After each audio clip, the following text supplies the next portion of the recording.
Je vais vous dire, on est en guerre quelque part. Et on doit préparer les guerres possibles à venir. On est en guerre et on doit préparer les guerres à venir. Ce sont les mots d'Emmanuel Macron. Donc il t'annonce que nous sommes en guerre. Une guerre que nous, on n'a absolument pas demandé. D'accord. Il faut savoir, moi je vous l'ai dit dans une autre vidéo, que je pense que ça va dégénérer totalement depuis que Donald Trump a pris la tête des États-Unis et qu'il a annoncé retirer son soutien à l'Ukraine et prendre les rênes des négociations avec Vladimir Poutine en excluant l'Europe. Emmanuel Macron revient sur le devant de la scène en venant expliquer que nous sommes en guerre, que nous enverrons potentiellement des troupes sur le territoire ukrainien s'il le faut.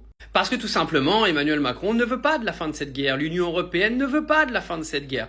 Et comme je le disais dans une vidéo précédente, le fait qu'aujourd'hui les États-Unis aient exclu l'Europe des négociations, ça veut dire que Donald Trump va faire des négociations seul avec Vladimir Poutine et va clairement lui donner tout ce qu'il veut. Et c'est un énorme danger pour l'Europe selon Macron, parce que si Trump faisait ça, ça voudrait dire que ça ouvrirait une sorte de boîte qui ne se refermerait pas pour Vladimir Poutine, pour pourquoi pas envahir les territoires d'à côté.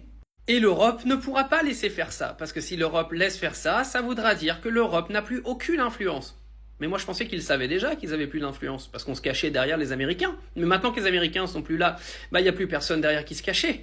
Donc t'es sacrément dans la merde, vu que l'Europe n'a plus aucun pouvoir, n'a plus aucune force militaire, ne sert absolument plus à rien. Et Trump, ça, il le savait. Et maintenant, vous le savez.